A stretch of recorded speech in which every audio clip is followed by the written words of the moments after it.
ever, ever, ever before. It's going to be.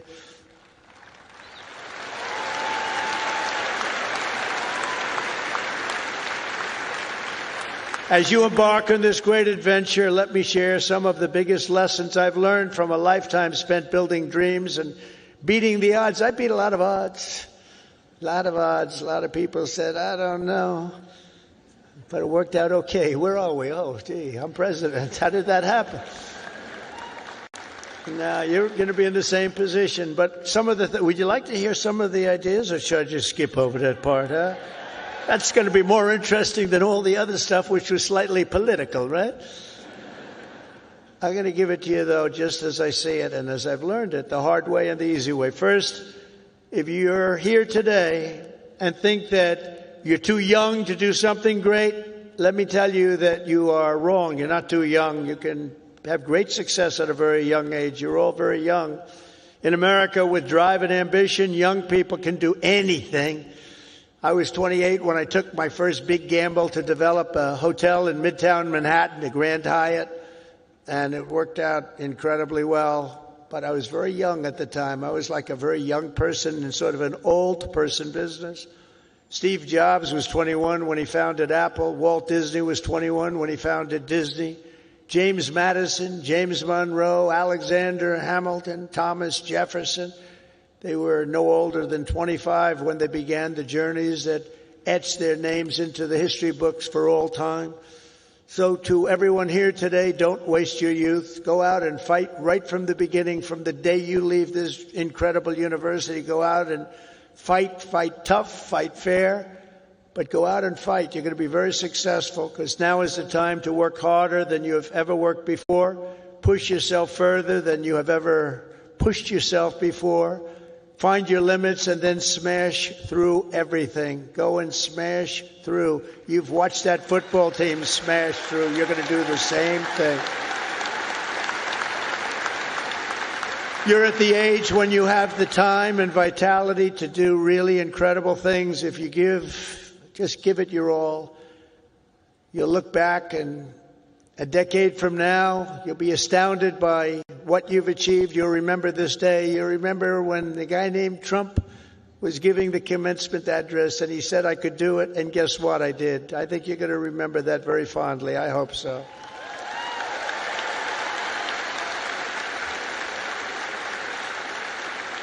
Second of all, and very importantly, you have to love what you do. Okay? You have to. I rarely see somebody that's successful that doesn't love what he or she does. That's way you really like. Work isn't work. It's fun. I find it fun. I work all the time and I find it fun. If I didn't find it fun, I wouldn't be successful, whether it was real estate or in showbiz. I had a lot of different careers, but I loved real estate so much, and I was very successful at real estate because I loved it. I learned a lot from my father because I watched him work. He worked he was a workaholic. He loved to work. He's a good man. He was a tough guy, tough as hell, actually. Now that I think back, I don't know if you could even get away with that nowadays. He was tough, but he was a good man, I'll tell you. And he worked 7 days a week. He worked Saturdays, Sundays. It didn't matter. And I learned by watching him, he loved his life. He loved what he was doing. He had a great long-term marriage, a long, many years. He beat me on that one. No, mine are very successful, but they haven't lasted quite as long. It was close to 70 years. That was a long time. I said, Pop, you beat me on that one. But you know what I learned from him? That he loved life, and all he did was work. I see people that don't work hard and they're miserable. So go out and find. But he loved what he was doing. And you have to find something that you love, and you have to follow your own instincts. Listen to your parents. They're very wise, but you have to follow your instincts and your heart, your soul, and you want to be the very, very best you can be. Treat every day like a home game against Auburn. Fight like hell and enjoy doing it, and your coach can tell you all about that. Third thing is to think big. You know, you're going to do something, you might as well think big, because it's just as tough. You can think small. I know a lot of people, they thought small. They're very smart. I know others that weren't nearly as smart, but they had a better picture of the big picture, because it's just as hard to solve a small problem as a big problem, and it's just as much energy and everything else, except the result is going to be a smaller one. So love what you do, but think big if it's possible. Now, if it's not possible, that's okay too. You do something, you have to do something that you love. You will have all the same headaches and challenges, all the same delays and setbacks, so you might as well do something that's just amazing. America doesn't aim small, Alabama doesn't aim small, and neither do you. So think big when possible, think big. Fourth is work hard. Work hard. Never, ever stop. An example is a great athlete, actually, Gary Player, golfer, great golfer. He wasn't as big as other men. He was actually on the small side. Don't tell him that. Friend of mine, don't tell him that, because he doesn't understand that. But he worked very, very hard. He made up for it. He never stopped. He won 168 golf tournaments. Think of that, 100. I said, Gary, you're winning like every weekend. Do you ever choke or anything? I don't know what choke means. And he made a statement years ago that I read, and I thought it was sort of an incredible statement. He said, it's funny, the harder I work, the luckier I get, right? Think of that. The harder I work, the luckier I get. So you really have to work hard, and you're going to be successful because you have the talent. To get into this school is not easy. To get through it is even more difficult. You have a lot of talent. Fifth is don't lose your momentum. You just want to keep it going. And you have to know if you are losing it, you have to know when you're losing it. So maybe you stop, and maybe it's time to stop. Listen to the feedback. Think through your plan very carefully and keep moving fast. The word momentum is very important. I mean, I'll just tell you a little story about a great real estate developer named William Levitt. He built Levittown. Some of you might live in a Levittown. He was the biggest developer in the whole country in the 1940s and so. And he built these jobs. He started with one house, then 2 houses, then 20 houses, then thousands and thousands of houses. And a company, Gulf and Western, came along and they said, we're going to make you an offer to buy your company. And they offered him a lot of money, more money than he ever thought he could make. And he retired, lost his momentum. He retired, and he led a beautiful life. He had a wife, I must tell you, it was a second wife. It was a trophy wife. What can I say? I don't like telling you everything, but we're all friends, right? Can we talk? We're all friends. He had a trophy wife.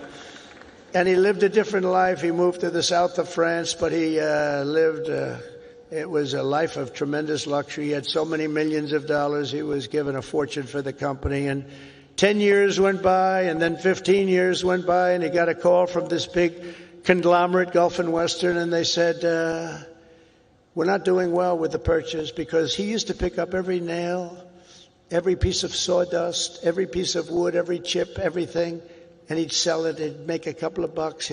Everything was perfect. They can't do that. You know, these big companies, they don't do that.